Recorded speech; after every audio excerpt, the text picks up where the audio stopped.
Hello दोस्तों, आज मैं लेकर आया हूँ नेक्स्ट टॉपिक प्रस्तावना। ठीक है, सबसे पहले हम पढ़ते हैं प्रस्तावना के बारे में थोड़ा इंट्रोडक्शन। ठीक है, प्रस्तावना आई कहाँ से? ठीक है, जब प्रस्तावना आई है 13 दिसंबर 1946। 13 दिसंबर 1946 को पंडित जवाहरलाल नेहरू ने संविधान सभा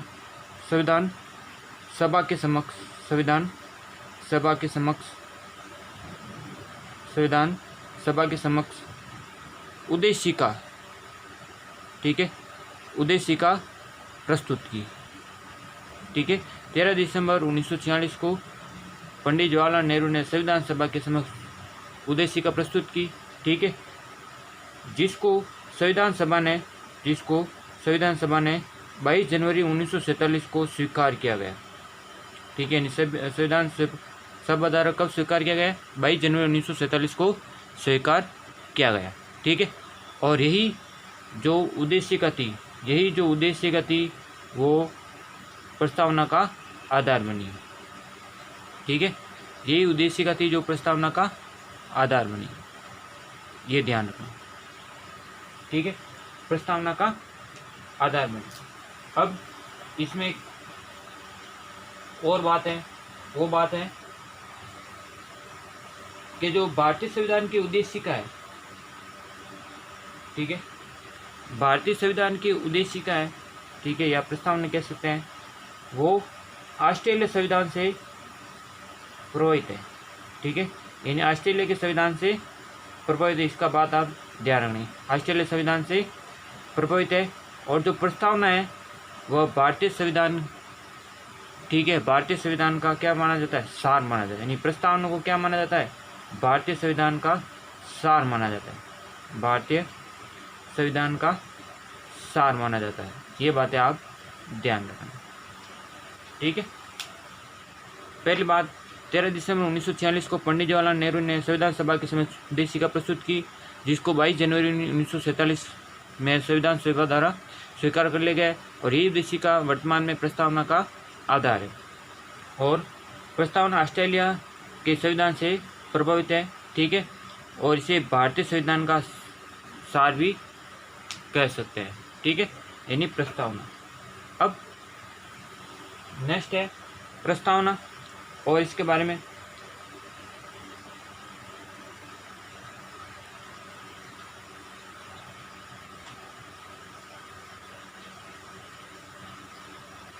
अब प्रस्तावना के बारे में उच्चतम न्यायालय द्वारा क्या निर्णय लिए गए या इससे संबंधित वाद।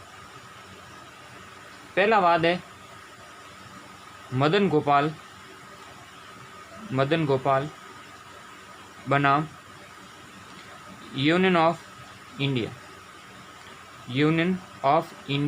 या आप कह सकते हैं भारत संघ।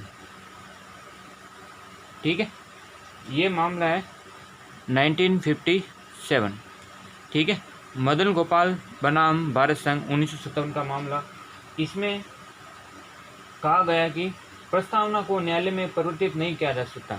ठीक है, यानी इसमें निर्णय लिया गया कि प्रस्तावना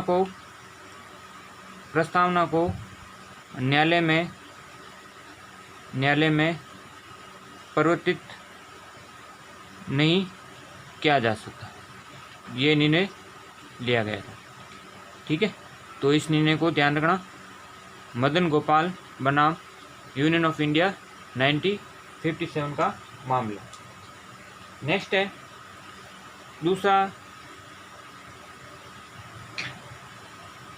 दूसरा जो वाद है वो है बेरुवादी। ठीक है, बेरुवादी वाद। ठीक है, बेरुवादी वाद 1960। ठीक है, बेरुवादी वाद में क्या होता है? बेरुवादी वाद में होता कि सर्वोच्च न्यायालय ने निर्णय लिया कि जहाँ संविधान की भाषा संदिग्ध हो, प्रस्तावना विधि निर्वाचन में सहायक होगी। ठीक है, यानी कहना मतलब है निर्णय लिया गया कि जहाँ संविधान की भाषा संदिग्ध हो,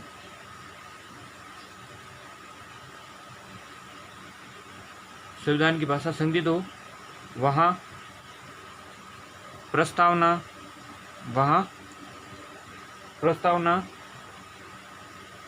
विधिक निर्वाचन में सहायता करें, यानी प्रस्तावना को वहाँ पे प्राथमिकता दी जाएगी। ये बात ध्यान रखना। ये कौन सा वाद है? बेरुवादी वाद, ठीक है। और इस वाद में एक निर्णय लिया गया, इसमें सर्वोच्च न्यायालय ने प्रस्तावना को संविधान का अंग नहीं माना, यानी इसमें सर्वोच्च न्यायालय ने क्या कहा कि जो प्रस्तावना है, क्या है? प्रस्तावना संविधान का अंग नहीं है, संविधान का अंग नहीं है। ये कहा था कौन से वाद में? बेरुवादी वाद 1907। ये बात ध्यान रखना, ठीक है। और तीसरा और इम्पोर्टेंट वाद है, तीसरा वाद है केशवानंद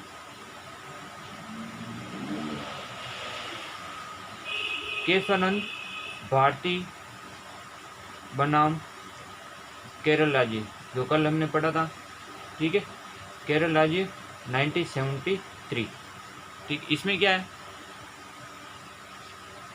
इसमें कहा गया कि जो प्रस्तावना है वो संविधान का अभिन्न अंग है।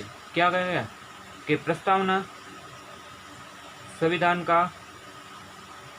का अभिन्न अंग है। क्या है?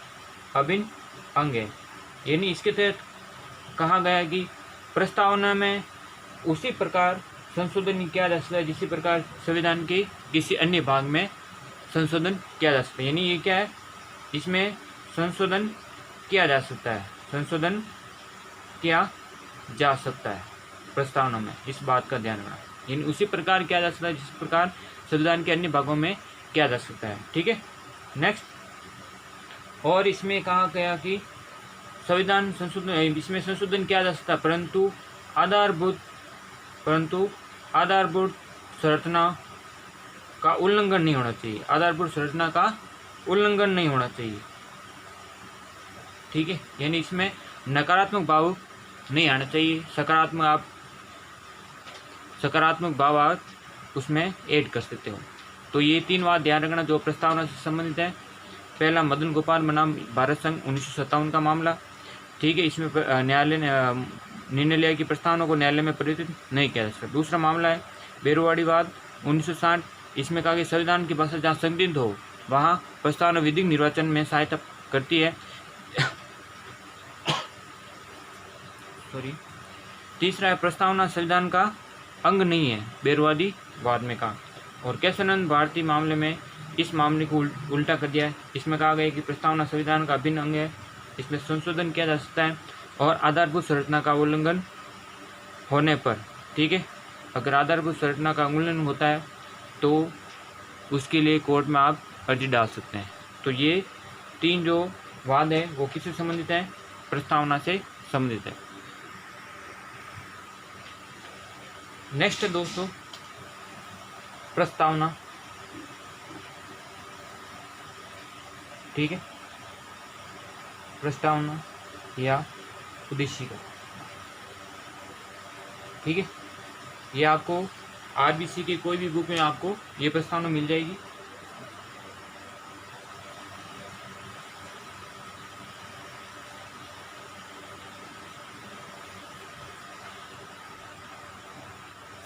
ये देखिए मेरे पास बुक है, ये आपके आरबीएससी हिंदी व्याकरण की बुक है। इसमें आपकी पीछे लिखी हुई है पूरी प्रस्तावना लिखी है, ठीक है। ऊपर लिखा भारत का संविधान उद्देशिका, हेडिंग क्या लिखी है? उद्देशिका। और ये पूरी आपकी क्या लिखी गई? प्रस्तावना लिखी गई है, ठीक है। तो इस बात का आप ध्यान रखें, हर किताब में मिल जाएगी। अब हम पढ़ते हैं इसके बारे में। पहला क्या है? पहली लाइन है हम भारत के लोग भारत को, यानी इसी में एक सवाल बन गया था रेलवे में, ठीक है। एसएससी में भी पूछा गया है कि प्रस्तावना में या उद्देशिका में भारत शब्द का उपयोग कितनी बार किया गया है? तो भारत शब्द का उपयोग किया गया 2 बार, ठीक है। तो ये पहला बात ध्यान रखना, भारत शब्द 2 बार यूज किया गया है, ठीक है। ये सवाल पूछा गया है। और जो भारत का संविधान कह सकते हैं, या जो भारत का संविधान है उसका सर्वोच्च कौन है? तो भारत का संविधान वो क्या लेता है? हम भारत के लोग, भारत को, ठीक है, यानी भारत की जनता को समर्पित किया गया है, ठीक है। ये यहाँ पे भी देख लो, यहाँ पे क्या लिखा है? समस्त नागरिकों को, ठीक है। तो जो भारत के संविधान का सर्वोच्च है, यहाँ लिख देता मैं,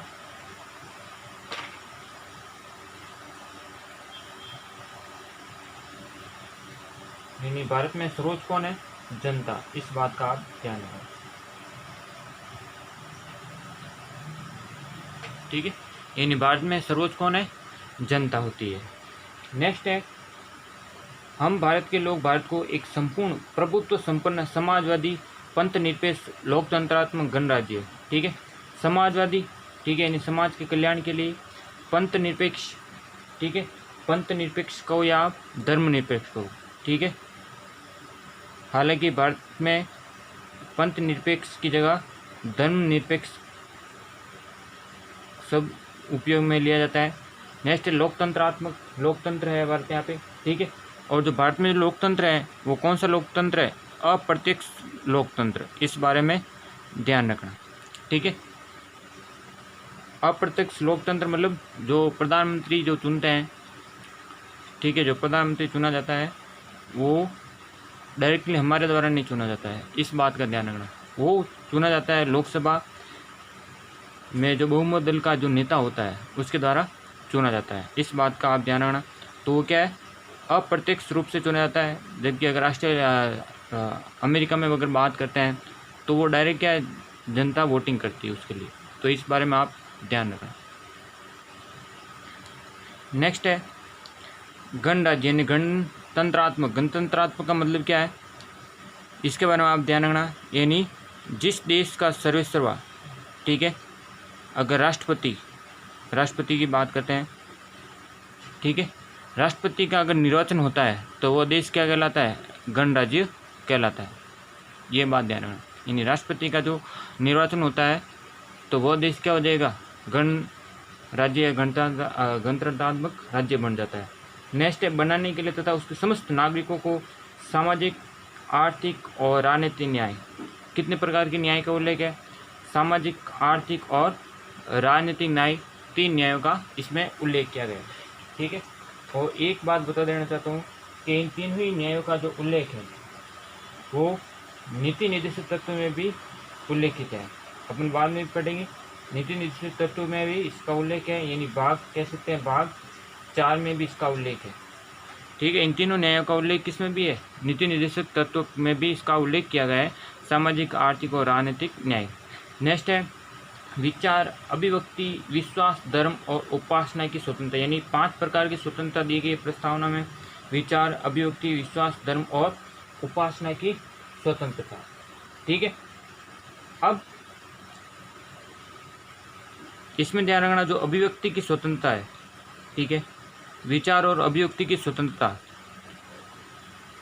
वो आपके मूल अधिकार में भी उल्लेखित है, ठीक है। यानी आपके कह सकते हैं भाग 3 में भी इसका उल्लेख है, अभिव्यक्ति की स्वतंत्रता। इसके बारे में आप ध्यान रखना, ठीक है। यानी ये क्या है? मौलिक अधिकार में भी इसका उल्लेख है, मौलिक अधिकार में भी इसका उल्लेख है, इस बात का आप ध्यान रखना। नेक्स्ट है प्रतिष्ठा और अवसर की समता, ठीक है। तो अवसर की समानता का उल्लेख यहाँ लिख रहा हूँ मैं। अवसर की समानता का उल्लेख, अवसर की समानता का उल्लेख आपके मौलिक अधिकार में भी इसका उल्लेख है। यानी भाग 3 में भी अवसर की समानता का उल्लेख है। नेक्स्ट है अवसर की समता प्राप्त कराने के लिए तथा उन सब में व्यक्ति की गरिमा और राष्ट्र की एकता और अखंडता, राष्ट्र की एकता और अखंडता, ठीक है। राष्ट्र की एकता और अखंडता का उल्लेख मूल कर्तव्य में भी है, ये बात ध्यान रखना। मूल कर्तव्य में भी इसका उल्लेख है, ठीक है। मूल कर्तव्य भाग 4 क, ठीक है, अनुच्छेद 51 क, इस बात का आप ध्यान रखना, ठीक है। नेक्स्ट है उन सब में व्यक्ति की गरिमा और राष्ट्र की एकता और अखंडता सुनिश्चित करने वाली बंधुता बढ़ाने के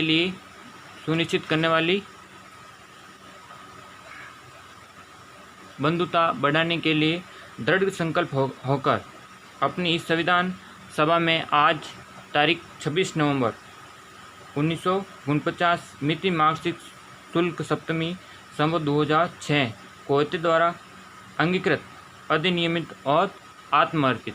ठीक है, अब देखो अंगीकृत का मतलब क्या होता है। अंगीकृत का मतलब होता है स्वीकार करना। क्या होता है? स्वीकार करना। ठीक है, यानी संविधान को हमने क्या किया? स्वीकार किया है। तो अंगीकृत का मतलब क्या हो गया? स्वीकार करना। अधिनियम का मतलब होता है निर्माण करना, यानी संविधान निर्माण किया गया। नेक्स्ट है आत्मर्पित करना, यानी संविधान को सौंपना। ठीक है, यानी स्वयं को संविधान सौंपना।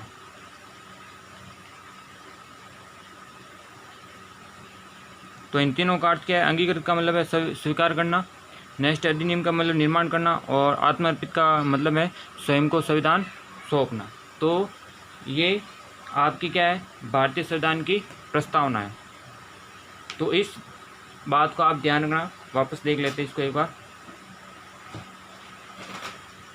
प्रस्तावना देखो, हम भारत के लोग भारत को, ठीक है, यानी भारत शब्द का उल्लेख दो बार है, एक बार ये रहा और दूसरी बार ये रहा। ठीक है, और भारत में सर्वोच्च कौन है? जनता, यानी संविधान किसको समर्पित है? भारत की जनता को। संपूर्ण प्रभुत्व संपन्न समाजवादी पंथ निरपेक्ष और लोकतंत्रात्मक गणराज्य का उल्लेख है। ठीक है, पंथ निरपेक्ष की जगह भारत में धन निरपेक्षता का शब्द का उपयोग किया जाता है। लोकतंत्रात्मक, भारत में अप्रत्यक्ष लोकतंत्रात्मक कार्यरत है।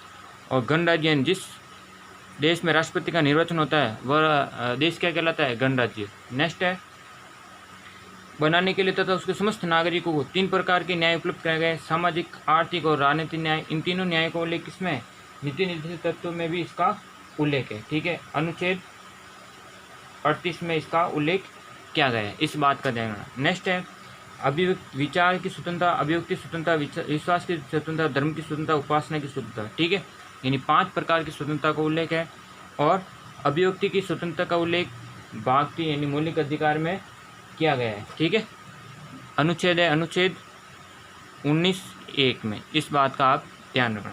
नेक्स्ट है प्रतिष्ठा और अवसर की समता, इन अवसर की समानता को उल्लेख किसके अंदर है? मौलिक अधिकार के भाग 3 में। अनुच्छेद बता देता हूं मैं, अनुच्छेद 16 में। अनुच्छेद 16 में इसका उल्लेख किया गया है। तथा उस समय व्यक्ति की गरिमा और राष्ट्र की एकता और अखंडता। ठीक है, राष्ट्र की एकता और अखंडता, यह आपके एकता और अखंडता शब्द का उपयोग मूल कर्तव्य के अंतर्गत 51 का अनुच्छेद भाग 4 क में किया गया है। नेक्स्ट है सुनिश्चित करने वाली बंधुता, जो ये बंधुता शब्द है। ठीक है, बंधुता शब्द यह आपके लिया गया है फ्रांसीसी क्रांति से। किससे लिया गया है? फ्रांसीसी क्रांति से लिया गया है। इस बात का आप ध्यान रखना।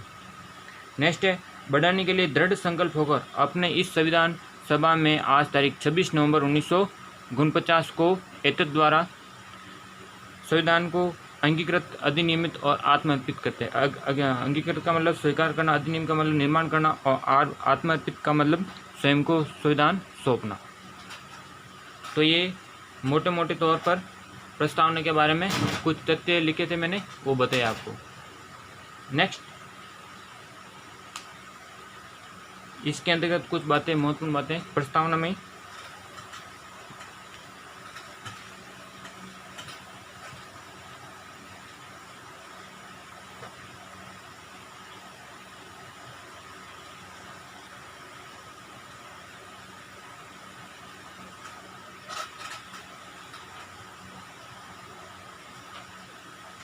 अब देखो प्रस्तावना में और चीजें क्या रह गई है।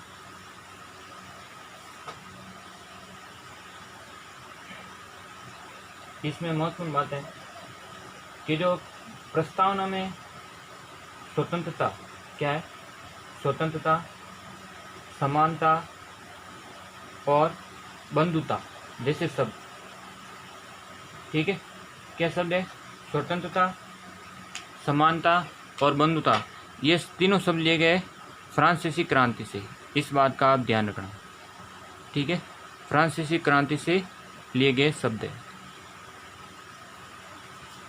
ठीक है, यानी फ्रांसीसी क्रांति से लिए गए या कैसे थे, प्रेरित। नेक्स्ट है प्रस्तावना संविधान का भाग है, ये हमने पढ़ा था केशवानंद भारती बनाम केरल राज्य में, ठीक है। इसके तहत प्रस्तावना में एक बार, ठीक है, प्रस्तावना में एक बार संशोधन किया गया है, प्रस्तावना में एक बार संशोधन,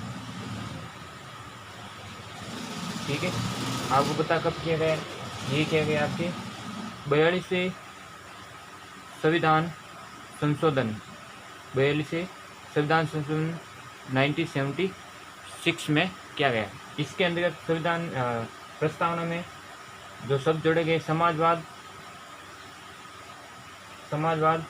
पंथ निरपेक्ष, ठीक है, यानी भारत का कोई पंथ नहीं है, सभी धर्म समान है, और अखंडता, ये शब्द आपके जोड़े गए हैं प्रस्तावना में 42 संविधान संशोधन 1976 में। नेक्स्ट है जो आपके धार्मिक स्वतंत्रता की अगर बात होती है, ठीक है, धर्म की स्वतंत्रता, तो धार्मिक स्वतंत्रता का जो उल्लेख है वो किस में है, मौलिक अधिकार में। किस में किया गया है, मौलिक अधिकार भाग 3 में अनुच्छेद 25 से 28 में इसका उल्लेख किया गया है, इस बात का आप ध्यान रखें। नेक्स्ट, अब देखो जो प्रस्तावना के संदर्भ में जो कुछ कथन है, ठीक है, उनके बारे में अपन देखते हैं कि प्रस्तावना के बारे में लोगों ने क्या कथन किए। तो पहला कथन है कि जो प्रस्तावना को भारतीय संविधान की जन्म कुंडली, भारतीय संविधान की जन्म कुंडली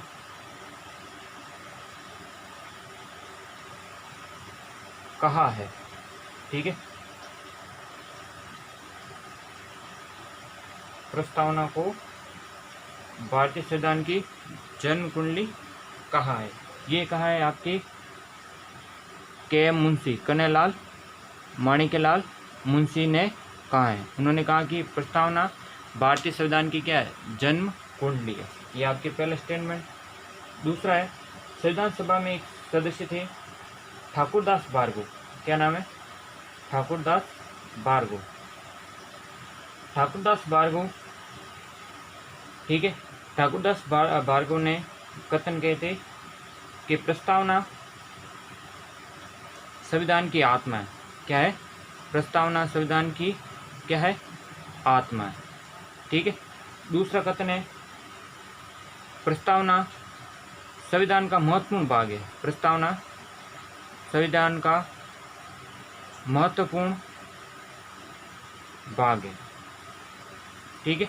ये ठाकुरदास भार्गव के कथन है। तो आज हमने पढ़ा है किसके बारे में, प्रस्तावना के बारे में, और कल हम पढ़ेंगे भाग फर्स्ट, ठीक है। तो ये आज मैंने पढ़ा था प्रस्तावना के बारे में। अगर वीडियो अच्छा लगे तो इसको लाइक कीजिए और शेयर कीजिए, ये मेरा चैनल है, ठीक है। और आज के लिए इतना ही, धन्यवाद।